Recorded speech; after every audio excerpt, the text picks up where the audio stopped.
Hello बच्चों, welcome to मैथस्तान। आप सभी का फिर से स्वागत है। आज हम अपना स्पेक्ट्रोस्कोपी का लेक्चर नंबर 2 शुरू करने जा रहे हैं। ठीक है, कल हमने इसको टाइप्स ऑफ रोटर्स पे आके रोका था। उससे पहले हमने कुछ बेसिक्स देखे थे। आई होप आप रिवीजन करके आए होंगे। ठीक है, रिवाइज करके आए होंगे। आज हम इसके आगे चलेंगे। ठीक है, सो आज हम शुरुआत करने वाले कहाँ से बच्चे? रोटर से। आई होप सारा बेसिक जितना भी था वो आप रिवाइज करके आए होंगे, राइट। हम कहाँ से शुरू करने वाले थे? अपना रोटेशनल स्पेक्ट्रा। जरूरत क्या थी? मोमेंट ऑफ इनर्शिया की। हमने अलग अलग मॉलिक्यूल्स के लिए निकाल के देखा। उसके बाद फाइनल हमने अपनी टेबल ड्रॉ कर ली थी। उसी टेबल के आगे अब क्योंकि हमने इनर्शिया पढ़ा था, उसकी नीड हमें पड़ेगी रोटर्स को थोड़ा सा समझने में। तो हम शुरू कर रहे हैं अपना टाइप्स ऑफ रोटर। तो बेसिकली जो रोटर मॉलिक्यूल होते हैं, हम रोटर की नीड ही हमें एक्चुअली जो हमारा रोटेशनल स्पेक्ट्रा है वो रोटर पे ही चलेगा। रोटर पे कैसे चलेगा? हमें दो टाइप के रोटर्स को स्टडी करना है। एक होता है बेटा रिजिड रोटर, जो कि हम बनाते हैं आइडियल कंडीशन के लिए, right. This is for ideal condition. और दूसरा होता है हमारा नॉन रिजिड रोटर। और नॉन रिजिड रोटर क्यों इसलिए होता है? दिस इज फॉर, हमें पता है लाइफ में कोई भी चीज़ आइडियल नहीं होती, हर चीज़ कैसी होती है? रियल। तो रियल सिचुएशन के लिए तो हमें दो चीज़ों का स्टडी करना है, रिजिड रोटर और non rigid rotor. Rigid rotor ideal condition के लिए, non rigid rotor real conditions के लिए। ठीक है, और रोटर की नीड क्यों पड़ी? क्योंकि अगर हमें रोटेशनल स्पेक्ट्रा स्टडी करना है, रोटेशनल एनर्जी लेवल्स को स्टडी करना है, तो हमें किसकी नीड पड़ेगी? रोटर मॉड्यूल की।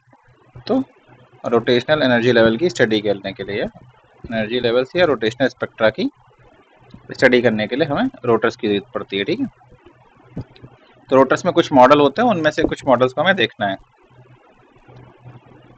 जैसे वो कौन कौन से मॉडल होंगे बच्चे? सबसे पहला जो रोटर का टाइप होता है, वैसे तो चार टाइप के होते हैं। सबसे पहले होते हैं, first of all it is, सबसे पहला स्फेरिकल रोटर होता है। ठीक है, ये सारे के सारे मोमेंट ऑफ इनर्शिया के आधार पे डिसाइड किए जाते हैं कि मॉलिक्यूल आपका स्फेरिकल रोटर है या दूसरे टाइप का। Second type is your asymmetric rotor है। ठीक है, थर्ड टाइप इज योर कि मॉलिक्यूल आपका सिमेट्रिक रोटर है, मॉलिक्यूल आपका सिमेट्रिक रोटर है। और फोर्थ टाइप है कि मॉलिक्यूल आपका कैसा है बेटा? लीनियर रोटर है। कैसा है? Linear rotor. तो इन चार के बेसिस पे ढूंढे जाते हैं रोटर्स को। ठीक है, तो अगर हम स्फेरिकल रोटर से शुरू करें सबसे पहले हमारा, तो स्फेरिकल रोटर क्या होते हैं? सिंपल सिंपल सा डिफरेंस है सभी के बीच में। सबसे पहले स्फेरिकल रोटर की अगर हम बात करते हैं, तो स्फेरिकल रोटर क्या होते हैं? वो ऐसे रोटर्स होते हैं जिनके मोमेंट ऑफ इनर्शिया तीनों डायरेक्शन में सेम होंगे। क्या होंगे? हमें पता है तीन डायरेक्शन होती हैं, एक्स एक्सिस, वाई एक्सिस और जेड एक्सिस। और मॉलिक्यूल रोटेट करता है तीनों डायरेक्शन में। किसी को भी कोई भी कार्टेशियन नाम दे दो। ठीक है, तो जिनके लिए जो, लेट सपोज इस डायरेक्शन में एक्स एक्सिस में मोमेंट ऑफ इनर्शिया आई है, वाई वाले में इस साइड आई ए, इस साइड आई बी, और जेड वाले डायरेक्शन में कौन सा मोमेंट ऑफ इनर्शिया? आई सी। तो तीन डायरेक्शन में तीन अलग अलग मोमेंट ऑफ इनर्शिया है जब मॉलिक्यूल रोटेट कर रहा है। तो स्फेरिकल रोटर के केस में क्या होगा? जो मोमेंट ऑफ इनर्शिया होगा in all three direction is equal, like moment of inertia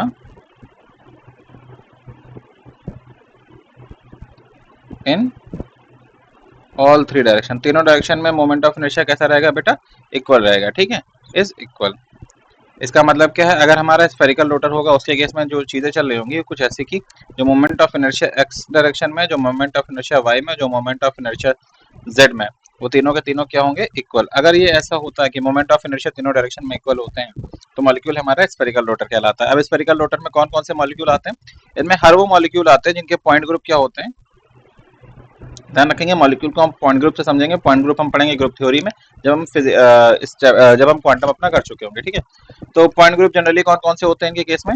हमारा टेट्राहेड्रल पॉइंट ग्रुप होता है, ऑक्टाहेड्रल पॉइंट ग्रुप होता है और आइकोसाहेड्रल। ये हमारे तीन पॉइंट ग्रुप होते हैं जिनके केस में मोमेंट ऑफ इनर्शिया तीनों डायरेक्शन में सेम रहता है।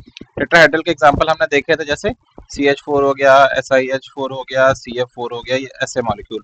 ऑक्टाहेड्रल पॉइंट ग्रुप की बात करें तो जिनमें ऑक्टाहेड्रल होता है, जैसे SF6 सबसे क्लासिकल एग्जांपल ऑक्टाहेड्रल का। उसके अलावा बहुत सारे कोऑर्डिनेशन कंपाउंड्स होते हैं। ठीक है, आइकोसाहेड्रल की बात करें तो बोरेन आता है। बोरेन के स्ट्रक्चर्स हम सभी ने देखे होंगे, उनमें से एक आइकोसाहेड्रल होता है। तो ऐसे पॉइंट ग्रुप के जो मॉलिक्यूल्स होते हैं वो स्फेरिकल रोटर की कैटेगरी में जाते हैं।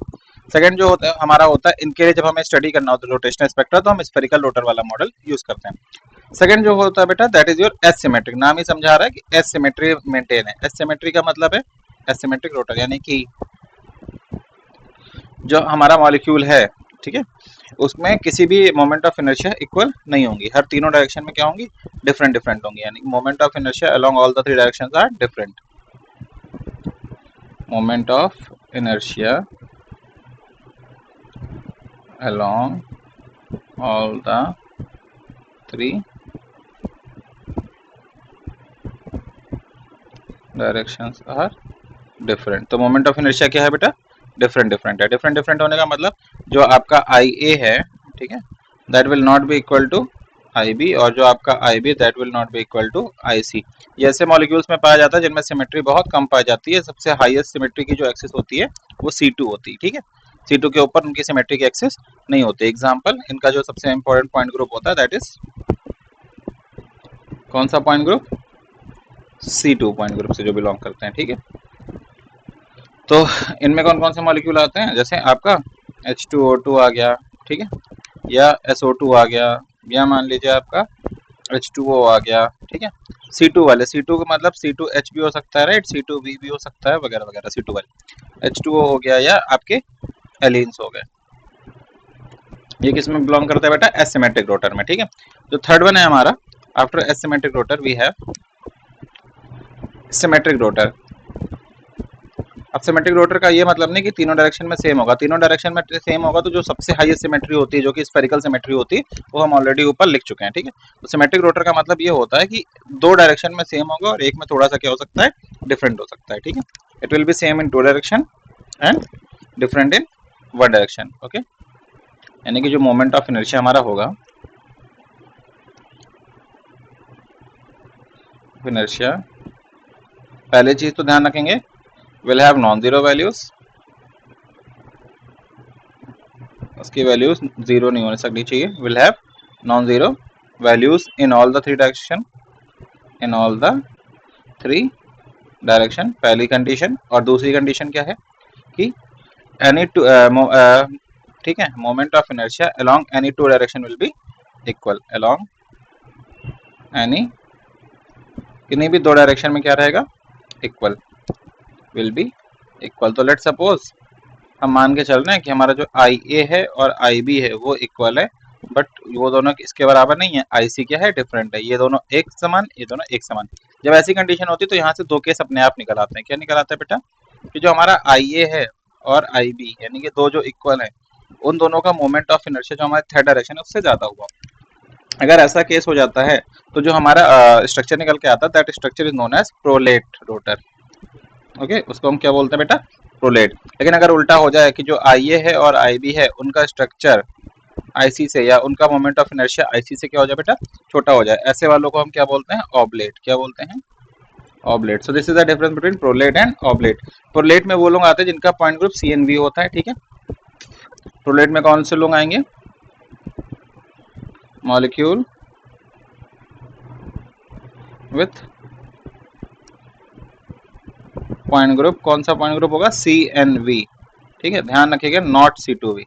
सी टू वी नहीं आता। सी टू वी क्यों नहीं आता, सी टू वी ऊपर चला जाता है किसमें, एसिमेट्रिक रोटर में। उसके अलावा जो भी होंगे, and also not N H three. N H three का पॉइंट ग्रुप बेटा सी थ्री वी होता है, बट वो इसमें नहीं लाई करता है, ठीक है। उसका जो स्टडी की गई एक्सपेरिमेंटल, वो इसमें लाई नहीं करती। तो उसके अलावा जितने भी सी एन वी वाले पॉइंट ग्रुप होते हैं उन सभी में आएगा, जैसे example C S three C L. बाकी जब हम पॉइंट ग्रुप डिटेल में पढ़ेंगे तब हमें ये चीजें और ज्यादा क्लियर हो जाएंगी। वहीं अगर हम ऑब्लेट की बात करें तो इनमें कौन से आते हैं, इनमें वो आते हैं जिनका molecule point group DNH, molecule with point group, इनका पॉइंट ग्रुप क्या होगा बेटा, डीएनएच। इनका पॉइंट ग्रुप क्या होगा, डीएनएच, ओके। डीएनएच में कौन कौन से आएंगे, जैसे आपका हो गया BF3 हो गया, C6H6 हो गया, और जो NH3 वहां पे एक्सेप्शन में आया था वो यहाँ पे आएगा, राइट। इसको मैं मार्क कर दे रहा हूँ, this is your exception. So this is your prolate and oblate. I hope यहाँ तक का क्लियर रहा होगा। जो हमारा लास्ट बचता है वो होता है बेटा लीनियर रोटर। कैसा होता है, लीनियर रोटर। लीनियर रोटर में क्या कहानी होगी भाई, लीनियर रोटर में एक साइड जो मोमेंट ऑफ इनर्शिया उसको क्या होना पड़ेगा, जीरो, ठीक है। Fourth one is our linear rotor. और लीनियर रोटर के केस में क्या होगा, moment of inertia along, moment of inertia along any one axis should be, any one axis should be zero. अगर एक एक्सिस में जीरो है, शुड बी जीरो। कैसा होना चाहिए, जीरो। अब एक एक्सिस में जीरो हो, बाकी दोनों में चल सकता है। जैसे let suppose I A is equal to I B, ठीक है, and I C is equal to zero, ये भी चलेगा। और अगर ऐसा है I A is not equal to I B और आई सी जीरो है, ये भी चलेगा। यानी कि बचे वाले दोनों इक्वल हों या ना इक्वल, उनसे कोई फर्क नहीं पड़ता। एक क्या होना चाहिए आपका, जीरो होना चाहिए, ठीक है। बाकी तीनों केस में जो आपके मोमेंट ऑफ इनर्शिया होते हैं तीनों डायरेक्शन में कैसे होने चाहिए, नॉन जीरो होने चाहिए। आई होप ये आपको क्लियर होगा, ठीक है। इनके लिए पॉइंट ग्रुप कौन सा होता है बेटा, अगर हम पॉइंट ग्रुप की बात करें कौन से मॉलिक्यूल इस पॉइंट ग्रुप में लाई करते हैं, तो इसमें जो लाई करने वाले मॉलिक्यूल का पॉइंट ग्रुप या तो सी इन्फिनिटी वी होता है या तो डी इन्फिनिटी एच होता है। अगर हम सी इन्फिनिटी वी की बात करें तो हमें पता है सबसे अच्छा एग्जाम्पल CO2, राइट, सॉरी इसके लिए HCl, HCl टाइप मॉलिक्यूल और इनके लिए CO2 टाइप मॉलिक्यूल, ठीक। आई होप यहाँ तक आपको क्लियर होगा। आगे चलते बेटा। So now we are going to study our rotational spectra, ठीक है। सब अब हम कहाँ से शुरू करेंगे, हमारे रोटेशनल स्पेक्ट्रा से। हमने जितना भी प्रीरिक्विजिट था वो पूरा कर लिया। Now we will start with our rotational spectra. Okay, so rotational spectra में हम क्या पढ़ने वाले हैं, रोटेशनल स्पेक्ट्रा ध्यान देंगे कि इट इज पहले तो दो चार पॉइंट लिख देते हैं, हम किसके करस्पॉन्डिंग पढ़ते हैं, ठीक है। So it is studied corresponding to rotational energy level. हम मॉलिक्यूल के कौन से एनर्जी लेवल्स को देखने वाले हैं, हम मॉलिक्यूल के रोटेशनल एनर्जी लेवल्स को देखने वाले हैं। किनको देखने वाले हैं बेटा, we are going to see the rotational energy level of molecule corresponding to rotational energy level, ठीक है। और हम ट्रांजिशन यहाँ पे कहाँ होगा, transition occurs between rotational energy state of a molecule, transition occurs between rotational energy state of molecule, rotational energy state of molecule. अब rotational energy state of molecule हमने देखा था कि मॉलिक्यूल के अंदर तीन स्टेट्स होती हैं, राइट। क्या क्या थी, सबसे पहले थी इलेक्ट्रॉनिक, राइट, एनर्जी स्टेट। एक इलेक्ट्रॉनिक एनर्जी स्टेट अपने अंदर कंटेन कर रहा था क्या, इट कंटेन्स, ठीक है, large number of vibrational energy states. किसको कंटेन कर रहा था, वाइब्रेशनल एनर्जी स्टेट्स को। आई होप ये आपको याद होगा। और एक वाइब्रेशनल एनर्जी स्टेट क्या कर रहा था, ये अपने अंदर कंटेन कर रहा था, ये क्या कंटेन कर रहा था, large number of, it was containing large number of rotational energy state, यानी कि सबसे छोटा जो स्टेट होता है हम उधर जा रहे हैं, रोटेशनल एनर्जी स्टेट। इससे भी छोटा होता है ट्रांसलेशनल, लेकिन हम उसको पढ़ते नहीं है क्योंकि वहां के लिए सफिशिएंट एनर्जी नहीं बचती है। किसी भी हमने तीनों जो हमारा इलेक्ट्रोमैग्नेटिक रेडिएशन का स्पेक्ट्रा था उसमें देखा था ट्रांसलेशनल वाले की बात कहीं पे भी नहीं होती है, ठीक है। तो इलेक्ट्रॉनिक एनर्जी अपने अंदर बहुत सारे वाइब्रेशन एनर्जी स्टेट को कंटेन करती है, वाइब्रेशन एनर्जी अपने अंदर बहुत सारे रोटेशनल एनर्जी स्टेट को कंटेन करती है। और हम जो ट्रांजिशन पढ़ने वाले हैं वो किसके किसके बीच होने वाला है, this is going to happen between rotational energy states of the molecule. I hope यहाँ तक आपको क्लियर होगा, ठीक है। रीजन कौन सा पिक करते हैं, हमने पढ़ा हुआ था, रीजन जो हम पिक करते हैं, रीजन ऑफ EMR कौन सा होता है इलेक्ट्रोमैग्नेटिक रेडिएशन का, that is your microwave region. कौन से रीजन में पढ़ते हैं बेटा हम इसको, माइक्रोवेव रीजन में। आई होप यहाँ तक की चीजें आपको क्लियर होंगी, ठीक है। चलो आगे चलते हैं। सो नाउ हम कहाँ से शुरू करने वाले हैं, हम अपना रिजिड रोटर शुरू करने वाले हैं, ठीक है। Now we are going to start our rigid rotor with, तो रिजिड रोटर बेसिकली क्या है बेटा, इट इज अ मॉडल, ठीक है। ये क्या है, एक हमने एक मॉडल बनाया है, एक मॉडल जनरेट किया है, use to study rotational spectra of molecule. इसकी हेल्प से हम क्या करते हैं, मॉलिक्यूल का रोटेशनल स्पेक्ट्रा स्टडी करते हैं, रोटेशनल स्पेक्ट्रा ऑफ मॉलिक्यूल, ठीक है। तो हमने एक मॉडल बनाया जिसकी हेल्प से हम रोटेशनल स्पेक्ट्रा मॉलिक्यूल का स्टडी करते हैं, ठीक है। तो हम कहाँ से शुरू करने वाले हैं, we are going to start with, अब अच्छा इसमें हमें देखना क्या क्या है, we are going to start with diatomic molecule, और हम इसी के बारे में पढ़ेंगे, बाकी सारा हम एक ही चीज होगी वहीं से अंडरस्टैंड कर लेंगे। डायटोमिक मॉलिक्यूल, ठीक है, कैसा होगा, एक ए होगा एक बी होगा, यहाँ पे सेंटर होता था, यहाँ से यहाँ तक की डिस्टेंस R1 थी, यहाँ से यहाँ तक की डिस्टेंस R2 थी, ये पूरी डिस्टेंस R थी जिसको हम क्या बोलते थे, this is our bond length, right, ठीक है। इसका मास Ma आया था, इसका मास Mb आया था, और हमने जो फॉर्मूला निकाला था I का, that was Ma Mb upon Ma plus Mb into R square. इसी को हम बोलते थे I is equal to mu R square. यहाँ पे म्यू क्या था, mu was equal to Ma Mb divide by Ma plus Mb। I hope ये आपको क्लियर रहा होगा, ठीक है। और म्यू हमारा क्या कहलाता था, this was known as reduced mass, ये हमने कल की क्लास में पढ़ा था। ठीक है, ओके आगे चलते हैं। तो हम डायटोमिक मॉलिक्यूल के लिए कंसिडर करने वाले हैं। तो अब हम इसमें देखने क्या क्या वाले हैं। सबसे पहले तो रोटेशनल स्पेक्ट्रा जब हम पढ़ने जा रहे हैं तो कुछ चीज़ों का हम ध्यान रखेंगे। सबसे पहले जो हम देखेंगे वो होती है, हमने तीन चीज़ें कल पढ़ी थी, तीन फंडामेंटल्स का ध्यान रखेंगे। सबसे पहले होता है बोर फ्रीक्वेंसी कंडीशन, याद आ रहा होगा आपको। फर्स्ट वन इज और bore frequency condition. Bore frequency condition में फ्रीक्वेंसी का रिलेशन किससे होता है बेटा, सीधा सीधा रिलेशन होता है एनर्जी से। तो हम यहाँ पे जानने वाले हैं जो इसके एनर्जी लेवल्स हैं, ठीक है, उनको कैसे रिप्रेजेंट करेंगे, किसकी हेल्प से। जब आप एनर्जी लेवल जान लेंगे, हम उनको जानेंगे कि ऐसा तो नहीं है कि एक ही टाइप के same energy different different state में एग्जिस्ट करती हो, क्योंकि अगर same energy different different state में एग्जिस्ट करती है तो वहाँ पे हमें क्या देखने को मिलती है, डीजेनरेसी।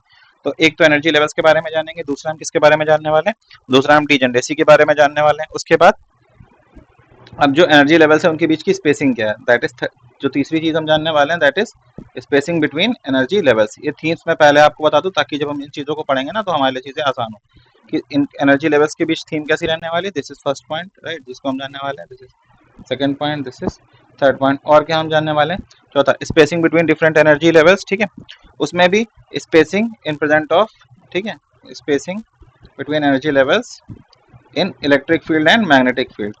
जब हम कौन कौन सी फील्ड दे देंगे बेटा, इलेक्ट्रिक फील्ड और मैग्नेटिक फील्ड। मैग्नेटिक फील्ड में कौन सा इफेक्ट देखने को मिलता है, मैग्नेटिक फील्ड में हमें देखने को मिलता है जीमान इफेक्ट। हम देख के आए कि कैसे स्प्लिटिंग हो जाती है। इलेक्ट्रिक फील्ड में हमें क्या देखने को मिलता है, इलेक्ट्रिक फील्ड में हमें देखने को मिलता है स्टार्क इफेक्ट। दोनों इफेक्ट हम पढ़ के आए हैं एटॉमिक स्ट्रक्चर में, ठीक है, अब आपको क्लियर होगा और याद भी होगा।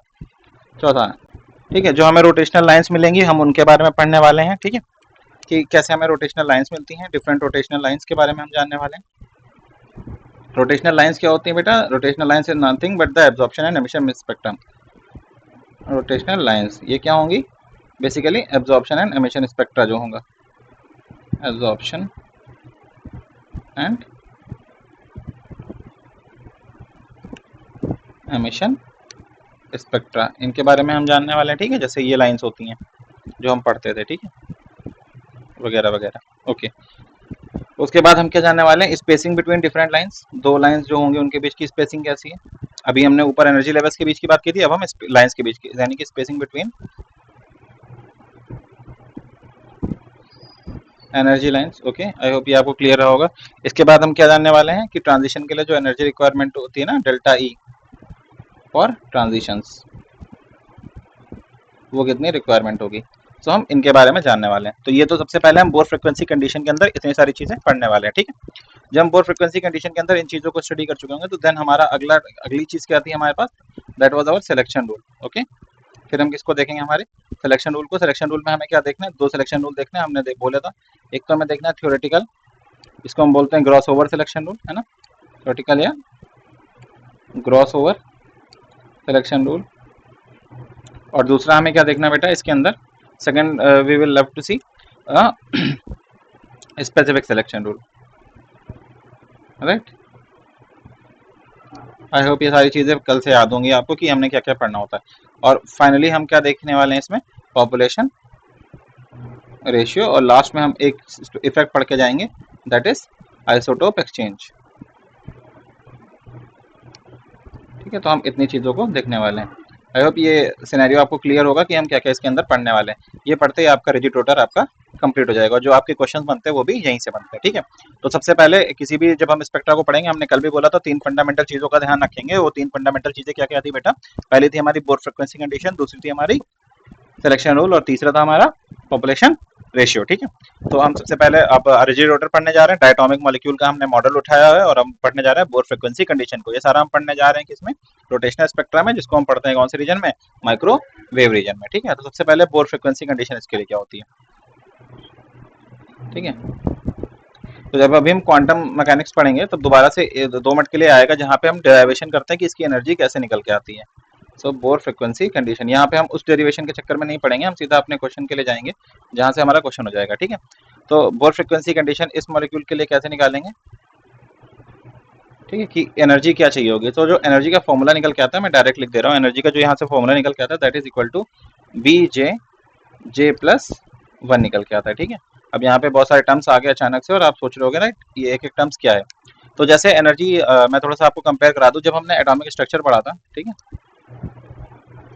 तो हमने पढ़ा था एनर्जी के लिए, ठीक है, ये मॉडल होता था, हमने इस मॉडल को तहत सारी स्टडी की थी। ई की वैल्यू आई थी -13.6 Z² बाई n², जहाँ से आपने डिफरेंट डिफरेंट एनर्जी लेवल्स निकाले थे। जहाँ पे जेड क्या था बेटा, कल भी याद कराया था, Z was your atomic number, और एन क्या था हमारा, एन था हमारा प्रिंसिपल क्वांटम नंबर। तो वहाँ पे हम एन बराबर 1 पे एनर्जी निकालते थे, एन बराबर 2 पे एनर्जी निकालते थे, राइट, एन बराबर 3 पे एनर्जी निकालते थे। फिर हम ट्रांजिशन कराते थे, यहाँ से यहाँ जा रहा है, यहाँ से यहाँ आता जा रहा है। फिर हम नंबर ऑफ लाइंस कैलकुलेट करते थे, फॉर्मूला आई होप आपको याद होगा। जो सारी चीजें हम उस मॉडल के लिए करते थे, वही सारी चीजें हमें यहाँ पे इस मॉडल के लिए करनी है। अब यहाँ पे बी क्या है बेटा, बी आपका रोटेशनल कांस्टेंट है। बी क्या है बेटा, हमारा रोटेशनल कांस्टेंट है। This is your rotational constant.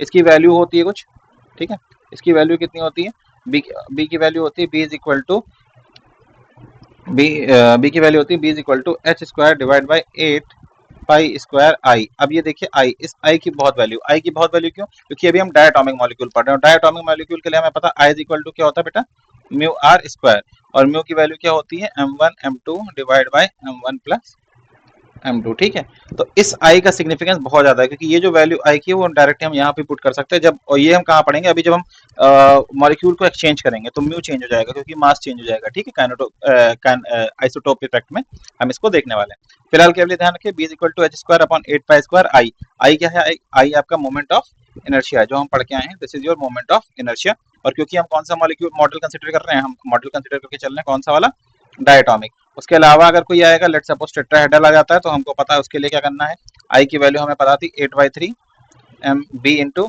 Are square हो जाती है। अगर ऑक्टाहेड्रल आ जाता है तब हमको पता था आई की वैल्यू 4 MB r² हो जाती है। लीनियर मॉलिक्यूल था तो I is equal to 2 MB r² हो गई थी। ये सारी वैल्यूज हम ऊपर से पढ़ के आए। चलिए, सो this is your rotational constant. अच्छा, पाई पाई को सभी पता है, एच एच हम पढ़ के आए हैं, एच क्या होता है हमारा, प्लैंक कांस्टेंट होता है, हम पहले भी पढ़ के आए हैं, ठीक, एटॉमिक स्ट्रक्चर में H is your Planck constant. चलो ठीक है, आगे चलते हैं बेटा, ठीक। तो energy I B is equal to B J J plus 1। Now what is J, जैसे वहां पे बेटा एन होता था, एन क्या था, प्रिंसिपल क्वांटम नंबर, वैसे जो हमारा जे है, J is our rotational quantum number. ये क्या है बेटा, हमारा rotational quantum number, J is our rotational quantum number, J हमारा रोटेशनल क्वांटम नंबर। जे की वैल्यू, जैसे एन की वैल्यू कहाँ से शुरू होती थी, अगर आपको याद हो तो एन की वैल्यू 1 2 3 4 ऐसे चलती चली जाती थी। वैसे जे की वैल्यू कहाँ से शुरू होती है बेटा, जे की वैल्यू शुरू होती है, जे इज इक्वल टू 0 से, 0 1 2 3 4 और ऐसे चलती चली जाती है, ठीक है। वहां पे हमारा एक मैग्नेटिक क्वांटम नंबर भी होता था, ml, याद होगा आपको, मैग्नेटिक क्वांटम नंबर जो वैल्यू रखता था 0 +-1 +-2, आई होप याद आ रहा होगा आपको। सिमिलरली यहाँ पे हमारा जो एक और मैग्नेटिक क्वांटम नंबर होता है mj, जो कि वैल्यू क्या लेके चलता है, 0 +-1 +-2 +-3। ये किसके प्रेजेंस में दिखाई देगा आपको, ये केवल तभी दिखाई देगा जब मैग्नेटिक फील्ड या electric field is present, otherwise हम इसको कंसिडर करके नहीं चलेंगे, जैसे हम उसको कंसिडर करके नहीं चलते थे, ठीक है। तो J is your rotational quantum number, जिसकी वैल्यू जहाँ से शुरू होती है, जे बराबर 0 1 2 3। तो बेयर फ्रिक्वेंसी कंडीशन की ये पहली चीज क्या, कि वो एनर्जी लेवल्स, अब हम उसकी तरफ जा रहे हैं। एनर्जी लेवल्स कैसे निकालेंगे बेटा, वहां पे कैसे निकालते थे एनर्जी लेवल, एन की वैल्यू पुट करते थे और हमें एनर्जी मिलती जाती थी। तो मान लीजिए हम रोटेशनल एनर्जी लेवल देखने जा रहे हैं, कि मान लीजिए जब जे इज इक्वल टू 0 है तब एनर्जी कितनी होगी, तो एनर्जी हो जाएगी बी इंटू 0 ब्रैकेट में 0 +1। तो वैल्यू कितनी आएगी, एनर्जी 0, यानी कि जे बराबर 0 के करस्पॉन्डिंग एनर्जी भी कितनी आएगी, 0, ठीक है। अब जे इज इक्वल टू 1 मान के चलते हैं। जे जब हम पहला first energy rotational energy level, इसको हम फर्स्ट एक्साइटेड स्टेट भी बोलते हैं, क्योंकि 0 हमारी कौन सी हो जाएगी बेटा, ग्राउंड स्टेट। रोटेशनल लेवल्स की हम बात कर रहे हैं, जे बराबर 1, this will be first excited state, ठीक है। आई होप ये सारी चीजें पता हो, क्योंकि क्वेश्चन यही पूछता है first excited state to fourth excited state, और आपको क्वांटम नंबर की आइडिया वहां पे होना चाहिए। अच्छा, ई की वैल्यू कितनी हो जाएगी बेटा, ई सिंपली हो जाएगा बी इंटू 1 और 1 + 1। तो ई की वैल्यू कितनी आ जाएगी बेटा, 2b, यानी कि जब जे बराबर 1 होगा, राइट, तो ई की वैल्यू कितनी आ जाएगी, 2b। ऐसे ही जे बराबर 2 के लिए बेटा ई की वैल्यू कितनी हो जाएगी, ई की वैल्यू हो जाएगी b इंटू 2 और 2 + 1। तो ई की वैल्यू कितनी आ जाएगी, 6b, ठीक है। तो यानी कि जब जे बराबर 2 है तब ई की वैल्यू कितनी है, 6b, ओके। तो एक ट्रिक है, सिंपली जो भी नंबर है उसके एक वाले अगले से मल्टीप्लाई कर दो। जैसे 0 था, 0 को 1 से मल्टीप्लाई किया, 0 आया, 1 को 2 से मल्टीप्लाई किया, 2 आया, 2 को 3 से मल्टीप्लाई किया, 6 आ गया। वैसे ही जब जे बराबर 3 होगा बेटा, तो एनर्जी कितनी होगी, 3 को मल्टीप्लाई कर देंगे तो सीधा आ जाएगा हमारा 12b। जब जे बराबर 4 होगा तो सीधा मल्टीप्लाई कर देंगे तो एनर्जी कितनी आ जाएगी बेटा, 4 5 जा 20b। जब जे बराबर 5 होगा तो आगे वाले से मल्टीप्लाई कर देंगे, एनर्जी कितनी आ जाएगी बेटा, 30b। तो these are the energy levels, ये क्या हो गए हमारे एनर्जी लेवल्स, ठीक है। थोड़ा सा इनको ड्रॉ करेंगे। तो let's suppose this is your, okay, या दिस इज योर पहला वाला, देन ये दूसरा एनर्जी लेवल, फिर ये तीसरा एनर्जी लेवल, फिर ये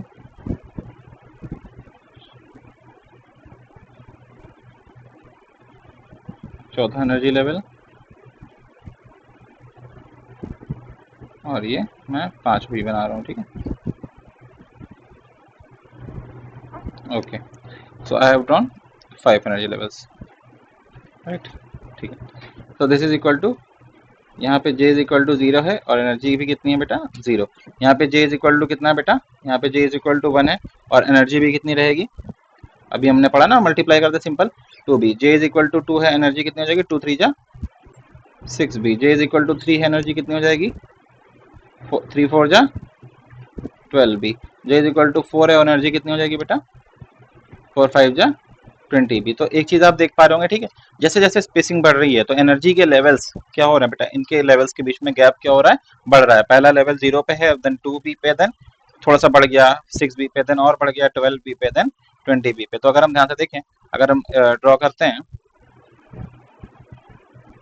जस्ट अ मिनट, या तो यहाँ पे gap, okay, then we'll see the gap over here, then we'll see the gap over here, then we will see the gap over here। तो अगर हम यहाँ पे देखें तो कितना गैप है बेटा, गैप निकालने के लिए कैसे दोनों के बीच में सब्सट्रैक्ट कर देंगे, तो यहाँ से यहाँ तक का गैप कितना है बेटा, यहाँ से यहाँ तक का गैप 2b है, यहाँ से यहाँ तक का गैप कितना है बेटा 2b के बाद दिस गैप इज 4b, यहाँ से यहाँ तक का गैप कितना है, डबल हो जाएगा, सॉरी 2 के बाद 4, 4 के बाद कितना गैप है 6b, और यहाँ से यहाँ तक का कितना गैप है बेटा, this gap is 8b। I hope ये चीज़ आपको क्लियर रही होगी, ठीक है। तो हमने क्या देख लिया, पहले फटाफट जाते हैं अपने पीछे वाले हिस्से पे। हमने देख लिया एनर्जी लेवल्स के बारे में, ठीक है। अब अगली चीज जो हम देखने जा रहे हैं, डीजेनरेसी। डीजेनरेसी का फॉर्मूला क्या होता है बेटा, डीजेनरेसी अच्छा तभी आती है जब स्टार्क या वो वाला इफेक्ट चल रहा होता है, कौन सा, okay. So degeneracy, second is your degeneracy. तो डीजेनरेसी किससे डिफाइन करते हैं, डीजेनरेसी का सिंबल होता है बेटा जी इंटू जे, और उसका फॉर्मूला है 2j+1।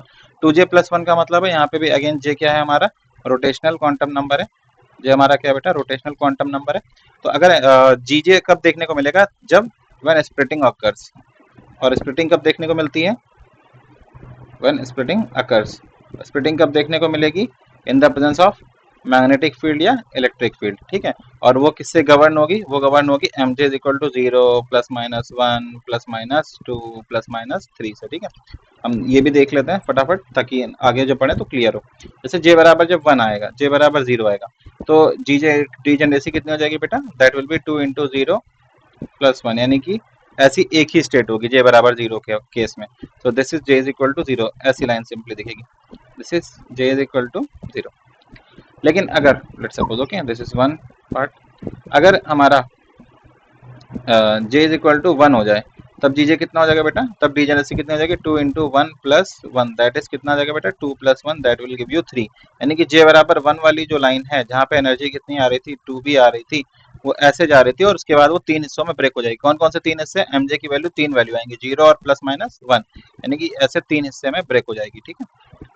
एक क्या हो जाएगा बेटा, जो सेंटर में है 0, नीचे वाला -1, ऊपर वाला +1। एक चीज और यहीं पे आपको बता देना चाहूंगा, ठीक है, यहाँ पे एक हल्की सी लाइन खींच ली जाती है, लाइन इसलिए इधर absence of electric field, absence of electric field या मैग्नेटिक फील्ड बोलते हैं, इधर हम क्या बोलते हैं, प्रेजेंस, क्योंकि जब इलेक्ट्रिक या मैग्नेटिक फील्ड प्रेजेंट थी तभी जो आपकी सिंगल लाइन थी, जो जे बराबर 1 वाली लाइन थी, वो 3 लाइंस में स्प्लिट हो गई, ठीक है, इलेक्ट्रिक फील्ड या मैग्नेटिक फील्ड।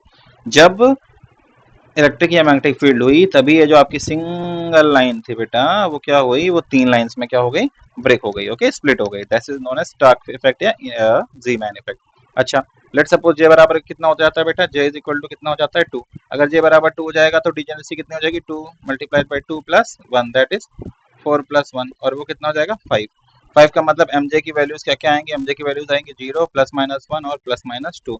तब ऐसे केस में क्या होगा, जो अच्छी खासी आपकी सिंगल लाइन जा रही थी j = 2, राइट, कुछ ज़्यादा बड़ी होगी, छोटी कर लेते हैं, या अच्छी खासी जो आपकी सिंगल लाइन जा रही थी j = जस्ट या j = 2 वाली, क्यों नहीं अच्छी बन रही है आज, या j = 2, ठीक है। तो j = कितना था बेटा, 2 था, एनर्जी कितनी थी, मल्टीप्लाई कर लेंगे, 2 3 जा 6b, और ये कितने लाइंस में स्प्लिट होने वाली, 5 लाइंस में स्प्लिट होने वाली, 1 2 3 4 और 5। सेंटर में क्या रहने वाला बेटा, सेंटर में रहने वाला 0, ऊपर जाएंगे तो +1 ये वाली वैल्यू, +2 ये वाली, -1 ये वाली, -2, ठीक है।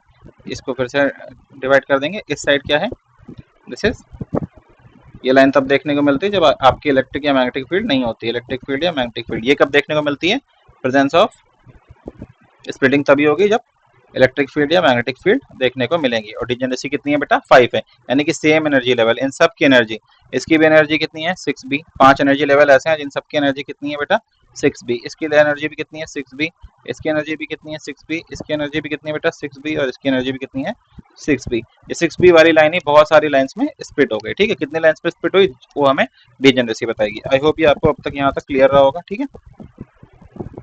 चलते हैं आगे, नेक्स्ट डिजेनरेसी हमने देख ली। नेक्स्ट इज अवर, हम क्या देखने वाले हैं, स्पेसिंग बिटवीन एनर्जी लेवल्स, तो वो भी हमने देख लिया, एक एक एनर्जी लेवल के बीच में कितनी स्पेसिंग चल रही थी, और ये स्पेसिंग इलेक्ट्रिक फील्ड और मैग्नेटिक फील्ड, यानी कि स्टार्क इफेक्ट और जीमान इफेक्ट, हमने ये भी देख लिया, ठीक है।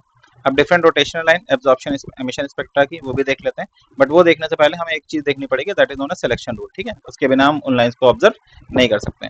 सो नेक्स्ट इज अवर, अगला क्या है हमारे पास बेटा, नेक्स्ट इज अवर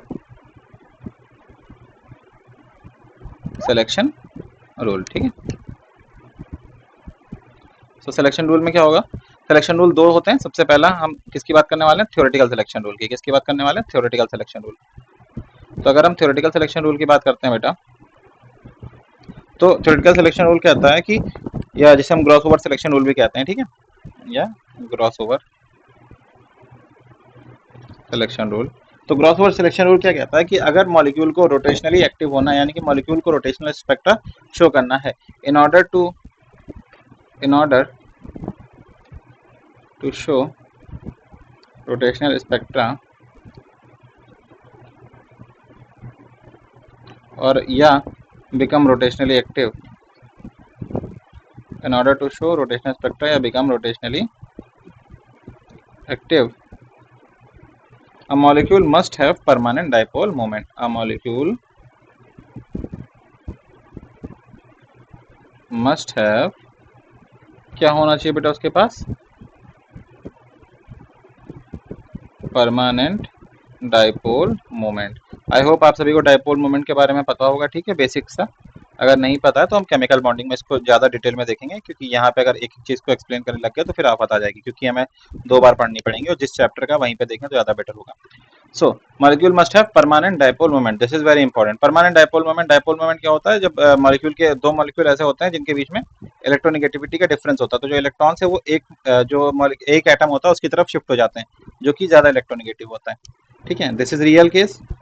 और होना कैसा चाहिए था, होना होता है कि जब आपने शेयरिंग की है तो दोनों मॉलिक्यूल को बीच में होना चाहिए, बट ऐसा नहीं होता है। ऐसा होने की वजह से इस पे माइनस और इस पे प्लस, तो एक डाइपोल शिफ्ट हो जाता है कुछ इस टाइप का, this is known as dipole, ठीक है। मॉलिक्यूल इसी की तरफ रोटेट करता रहता है, that is known as dipole moment. यानी कि डाइपोल मोमेंट होने के लिए एक चीज बहुत इंपॉर्टेंट है कि molecule must have electronegativity difference, या एटम्स ऑफ द मॉलिक्यूल, ठीक, ये नेसेसरी नहीं है, इंपॉर्टेंट है कि अगर, ठीक है, atoms of molecule must have electronegativity difference, अगर उनके बीच इलेक्ट्रोनेगेटिविटी का डिफरेंस नहीं होगा तो फिर डाइपोल आने की बात ही नहीं। पर जरूरी नहीं अगर इलेक्ट्रोनेगेटिविटी का डिफरेंस हो तो डाइपोल मोमेंट हो ही हो, ठीक है। रिवर्स इज नॉट ट्रू, ध्यान रखेंगे, जो रिवर्स है इसका इज नॉट ट्रू, ठीक। चलो अभी देखते हैं इसको, जैसे आपका H2O है, ठीक है, let's suppose this is your H2O। तो H2O का स्ट्रक्चर होता है बेटा HO और H, ठीक है। तो यहाँ पे जो डाइपोल मोमेंट होता है वो किसकी तरफ होता है, ऑक्सीजन की तरफ। तो यहाँ पे परमानेंट डाइपोल मोमेंट होता है, क्या यहाँ पे परमानेंट डाइपोल मोमेंट है, यस। तो क्या रोटेशनली एक्टिव होगा? यस, ठीक है। अगला केस CO2। अगर हम CO2 की बात करें बेटा, ठीक है, तो एक डायपोल मोमेंट इसको इधर खींचता है, दूसरा वाला इसको इधर खींचता है, और ये दोनों आपस में एक दूसरे को कैंसिल कर देते हैं। तो क्या इनके पास परमानेंट डायपोल मोमेंट है? नहीं। क्या ये रोटेशनली एक्टिव होंगे? अगर इनके पास परमानेंट डायपोल मोमेंट नहीं है तो ये रोटेशनली एक्टिव भी नहीं होंगे, ठीक है। आगे चलते हैं बेटा। अगला लेट सपोज CO की बात करते हैं, ठीक है। Third is your CO। CO के केस में अगर हम देखते हैं तो C ऐसा बॉन्ड बनता है, ठीक है, C डबल बॉन्ड। यहाँ पे क्या होता है, इसकी तरफ डायपोल मोमेंट होता है। तो क्या इसके पास परमानेंट डायपोल मोमेंट है? जी हाँ। क्या रोटेशनली एक्टिव होगा? बताइए, क्या रोटेशनली एक्टिव होगा? जी हाँ, क्योंकि अगर परमानेंट डायपोल मोमेंट है तो भाई रोटेशनली एक्टिव भी होगा, ठीक है। अगला देखते हैं। अगला है हमारा molecule, okay. Next molecule is your BF3। अगर हम BF3 की बात करते हैं तो BF3 का शेप कुछ ऐसा होता है, this is B, this is F, this is F। This is BF3 का मॉलिक्यूल ट्राइगोनल प्लेनर ज्योमेट्री रखता है, ठीक है। एक इधर की तरफ, एक इधर की तरफ और एक इधर की तरफ। इनका जो नेट आता है, नेट परमानेंट डायपोल मोमेंट आता है, वो कितना आता है बेटा? 0। यानी कि इनके पास परमानेंट डायपोल मोमेंट नहीं है। अगर परमानेंट डायपोल मोमेंट नहीं है तो ये रोटेशनली एक्टिव होंगे। भाई जाहिर सी बात है, परमानेंट डायपोल मोमेंट नहीं है तो रोटेशनली एक्टिव नहीं होंगे, ठीक है। अगला टेट्राहेड्रल ज्योमेट्री, जैसे CH4, ठीक है। अगर हम CH4 को देखें तो इसके पास भी परमानेंट डायपोल मोमेंट नहीं होता है, ठीक है। अब ये कैसे होता है कैसे नहीं होता है, या तो आप केमिकल बॉन्डिंग के लेक्चर तक का वेट करें, या तो आप कहीं पे अलग देख सकते हैं, ठीक है। रोटेशनली एक्टिव, तो ये भी परमानेंट क्या नाम है, ये भी रोटेशनल स्पेक्ट्रा शो नहीं करेगा। तो कौन शो करेगा इन पांचों मॉलिक्यूल में से? केवल H2 और CO, यही दो मॉलिक्यूल हैं जो रोटेशनल स्पेक्ट्रा शो करेंगे। आई होप ये आपको क्लियर है। तो दिस वाज कौन सा सिलेक्शन रूल बेटा? Theoretical selection rule. पर हम थ्योरेटिकल से ज्यादा हमारे लिए कौन सा इंपॉर्टेंट है? Specific selection rule. दूसरा वाला क्या होगा बेटा हमारे पास? Second one is our specific selection rule. ये हमारे लिए थोड़ा ज़्यादा इंपॉर्टेंट है। ये हमारे लिए ज़्यादा इंपॉर्टेंट क्यों है? क्योंकि ये डिसाइड करेगा कि कैसी लाइंस आएंगी, कैसा ट्रांजिशन होगा, कैसा ट्रांजिशन नहीं होगा।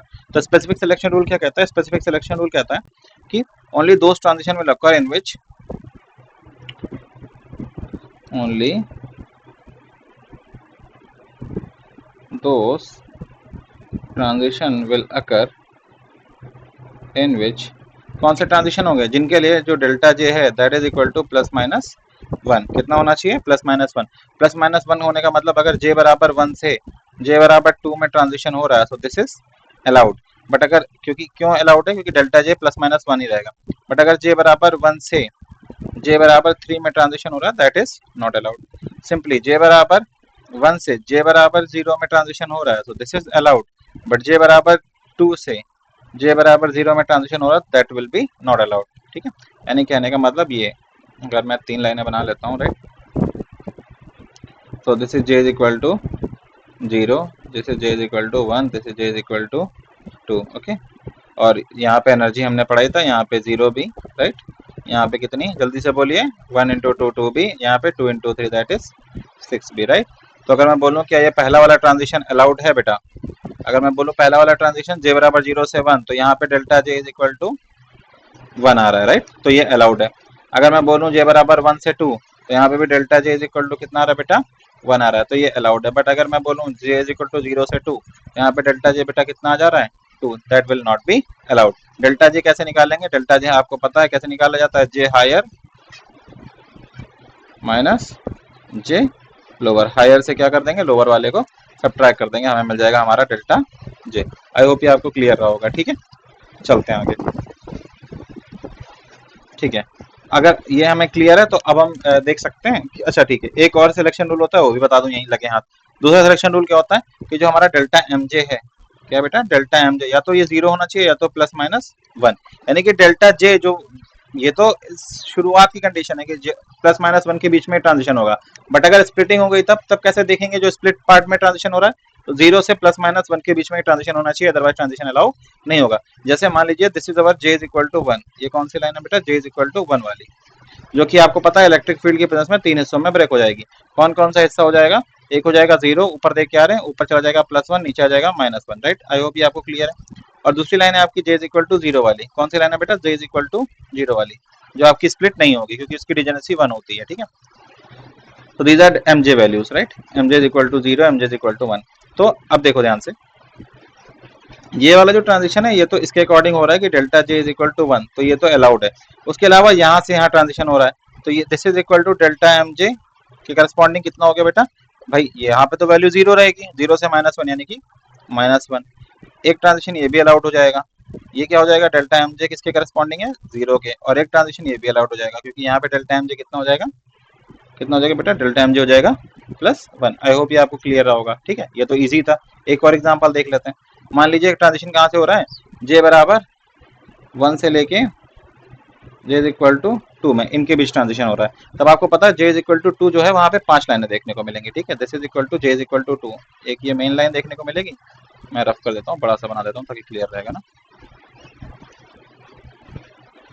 ठीक है, तो okay, this is equal to J is equal to 2, यहाँ पे हमें एक मेन लाइन देखने को मिलेगी। एनर्जी कितनी होगी बेटा, एनर्जी बहुत इंपॉर्टेंट है, एनर्जी होगी 6B। अब इसके करस्पॉन्डिंग हमको पता है कितनी लाइन्स ब्रेक होंगी, 5, line number 1, line number 2, line number 3, line number 4 and line number 5। Okay, यहाँ पे हमको पता है एमजे की वैल्यू 0 होगी, यहाँ पे एमजे की वैल्यू बेटा कितनी होगी, -1, यहाँ पे कितनी होगी, -2, यहाँ पे कितनी होगी, +1, और यहाँ पे कितनी होगी बेटा, +2। ऐसे ही जे बराबर 1। ठीक है, J is equal to 1, this is your J is equal to 1। अब हमें पता है ये भी 3 लाइनों में स्प्लिट होगा।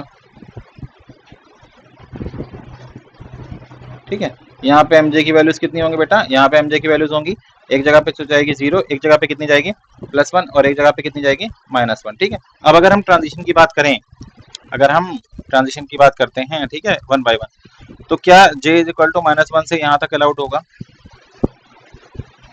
पहला ट्रांजिशन, जस्ट अ मिनट ना बच्चे, कि जे इज इक्वल टू -1 से -2 तक अलाउड होगा। तो अगर हम देखें एमजे निकाल के, तो डेल्टा एमजे कितना आ जाएगा यहाँ इस केस के लिए। ठीक है, यहाँ पे देख लेते हैं, डेल्टा एमजे कितना आ जाएगा बेटा, पहले वाले केस के लिए डेल्टा एमजे हो जाएगा -2 हायर वाला, -1 लोअर वाला। ठीक है, हायर माइनस लोअर, तो कितना हो जाएगा बेटा, -2 और -1 यानी कि +1, यानी कितनी वैल्यू आ जाएगी, -1। तो ये ट्रांजिशन क्या होगा बेटा, अलाउड। ठीक है, अगर हम देखें अगला वाला कि जो आपका अगला ट्रांजिशन है कि यहाँ से यहाँ तक हो सकता है। ठीक है, नेक्स्ट केस में, इस केस में फाइंड करने की कोशिश करते हैं, ट्रांजिशन नंबर 2। ठीक है, दिस वाज फर्स्ट, दिस ये पहले वाले के लिए किया था, ये सेकंड वाले के लिए कर रहे हैं। तब डेल्टा एमजे निकालेंगे, तो डेल्टा एमजे हो जाएगा, हायर वाला कौन सा बेटा, -1, लोअर वाला कौन सा, -1, तो हो जाएगा -1 +1, that is equal to 0, delta M J is equal to 0, allowed है। ठीक है, थर्ड ट्रांजिशन देखते हैं बेटा, ऐसे ही कहाँ से कहाँ तक, यहाँ तक। ठीक है, तो देखते हैं इसको कि अलाउड है कि नहीं अलाउड है।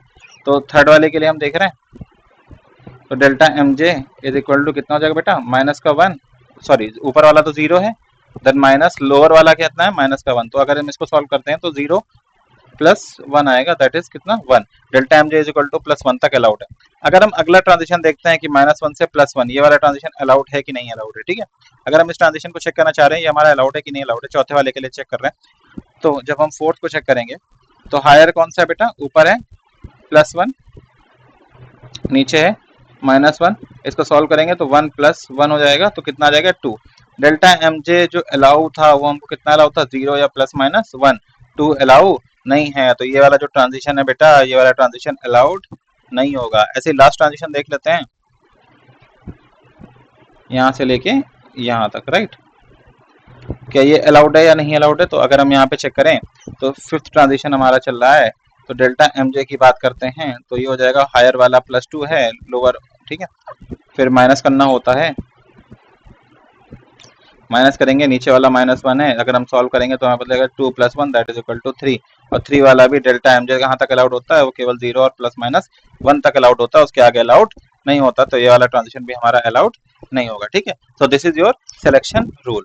ठीक है, इसके बेसिस पे अभी हम spacing between the line discuss करने वाले हैं। आई होप ये आपको क्लियर रहा होगा कि कौन कौन सी लाइन अलाउड होंगी, कौन कौन सी नहीं अलाउड होगी, कैसे हम चेक करते हैं कौन सी अलाउड है कौन सी नहीं अलाउड है। ठीक है, ट्रिक ये होती है जो सबसे नीचे शुरू कर रहे हैं वहां से ऊपर की पहले 3 लाइनों तक ये अलाउड होता है, बाकी दोनों लाइनें अलाउड नहीं होती। 3 लाइनों तक क्यों अलाउड होता है, क्योंकि जो आपका डेल्टा एम जे है वो 3 वैल्यूज अलाउ करता है, कौन सी, 0 +1 और -1, तो वो शुरू की 3 लाइनों में ही आ जाता है, उसके बाद नहीं आता। ठीक है, तो नीचे से ऊपर जब भी ट्रांजिशन कर रहे होंगे तो 3 ही लाइनें अलाउड होंगी वो। ठीक है, एक ट्रिक भी है, मतलब हम देख सकते हैं, ऑब्जर्वेशन है, ट्रिक क्या बोले।